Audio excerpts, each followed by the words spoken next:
علیحدہ اگلا سوال ہے کہ ہمارے ہاں عموماً جمعہ کے دن سورہ کہف کی تلاوت کا اہتمام کیا جاتا ہے، کیا جمعہ کے دن سورہ کہف پڑھنے کی کوئی فضیلت صحیح حدیث میں آئی ہے؟ ہاں جی آئی ہے.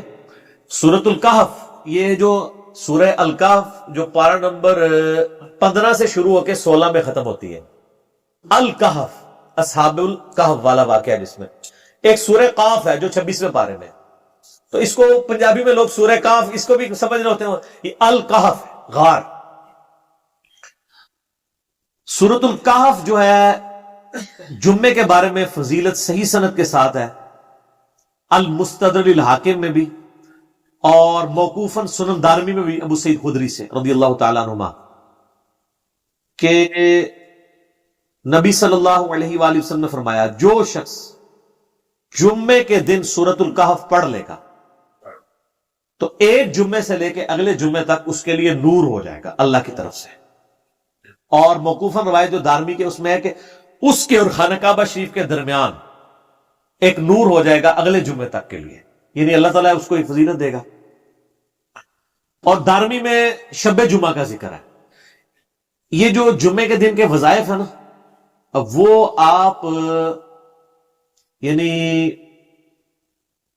غروب آفتاب جمعرات والے دن اس سے لے کے جمعے کی مغرب تک کر سکتے ہیں. یہ نہیں ہوتا کہ جمعے کے دن کوئی کرنا ہوتا. سورۃ الکہف بھی جمعے کے دن یہ فضیلت ہے. سورۃ الکہف کی فضیلت میں وہ مسلم شریف کی حدیث بھی ہے نا کہ وہ ایک صحابی رات کے وقت سورۃ الکہف کی تلاوت کر رہے تھے تو ان کا گھوڑا بھی دک گیا.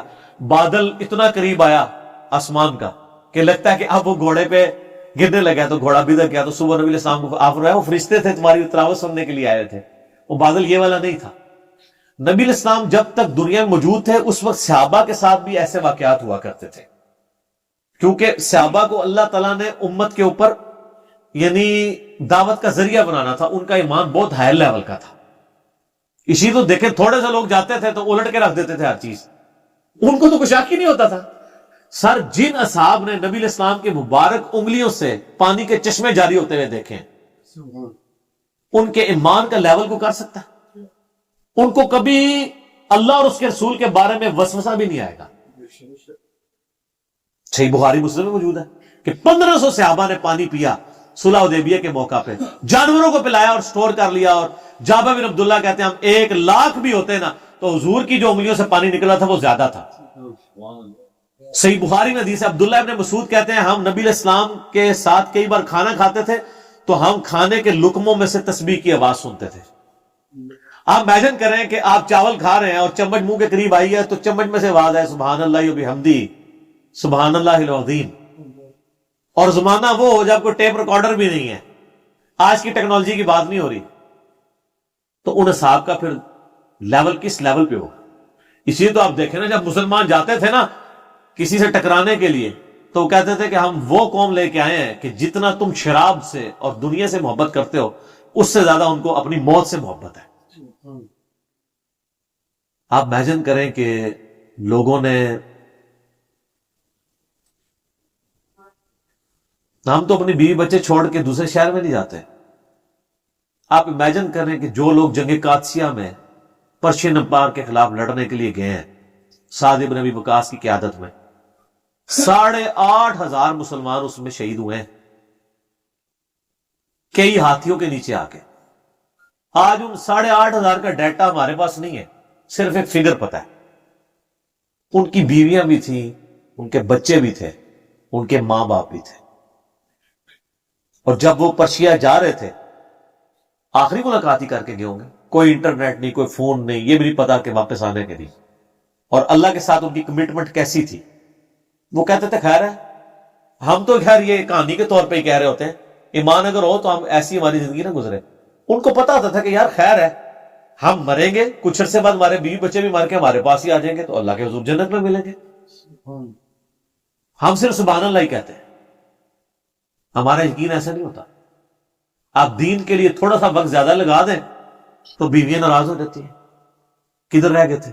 اور وہی بندہ اگر یہ کہے کہ میں آج وہ 3-4 ذرا بھاری گاہک آگے تھے اس کی وجہ سے رکنا پڑ گیا تو نہ بیوی ماشاءاللہ ملک شیک بھی بنا کے سامنے رکھے گی کہ میرا خامد بڑی محنت کر کے آیا. سر چیک کر لیں. اور اگر دین سے ہو کے آ رہا ہے تو شاید آپ سے روٹی بھی چھین لے کہ جتنے بیٹھے ہیں سر جنہاں کو روٹی کھا کے آنی سی نا.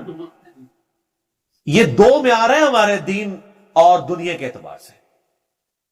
اور پھر بھی ہم کہتے ہیں کہ جناب غلامی رسول میں موت بھی قبول ہے. موت قبول ہے بس، اور کچھ بھی قبول نہیں ہے، اس لیے کہ موت کی نوبت ہی نہیں آنی، وہ تو دے کے جانے دینے والے.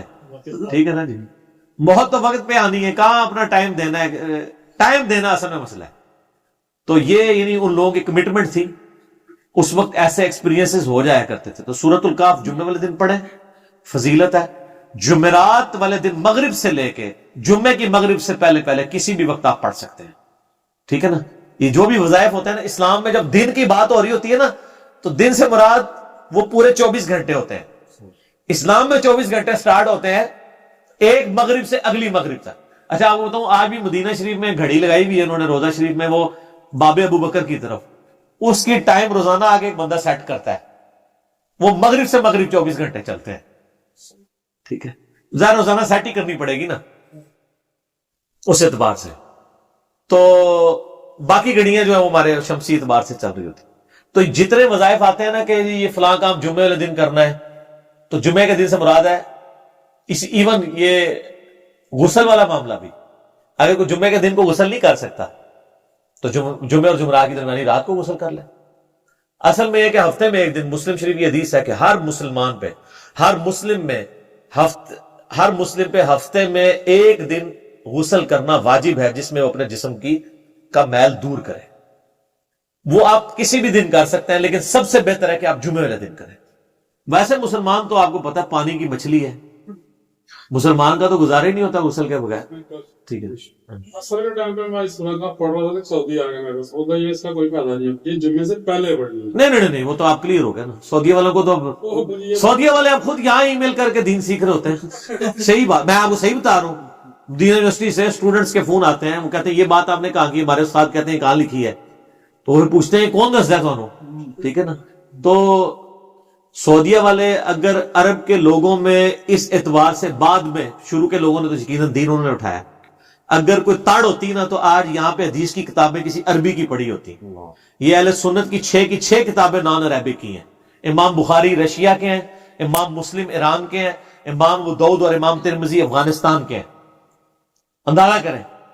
اور سعودی عرب کا جب چینل چلتا ہے نا، آپ کو بتایا، آپ اگر چینل دیکھیں نا، اذان اور نماز میں جب وقفہ ہوتا ہے نا تو حدیثیں چل رہی ہوتی ہیں. حدیث بیان کر کے اینڈ پہ کہتا ہے رواہ البخاری، رواہ المسلم. کوئی عربی تو نہیں دونوں، تو سر جادو وہ جو سر چڑھ کے بولے. اللہ کے ساتھ کسی کی رشتہ داری نہیں، کوئی عربی ہو یا اجمی ہو، اللہ کے ساتھ اس کا رشتہ پکا ہے جو دین کے لیے کمٹمنٹ کرے، ورنہ تو اللہ تعالیٰ عربیوں پہ ہی ہاتھ رکھتا. ٹھیک ہے نا. یہ اللہ تعالیٰ کی کرم نوازی ہے کہ عربیوں کو اٹھائے یا اجمیوں کو، جو اللہ کے لیے کمٹمنٹ شو کرتے. ٹھیک ہو گیا جی.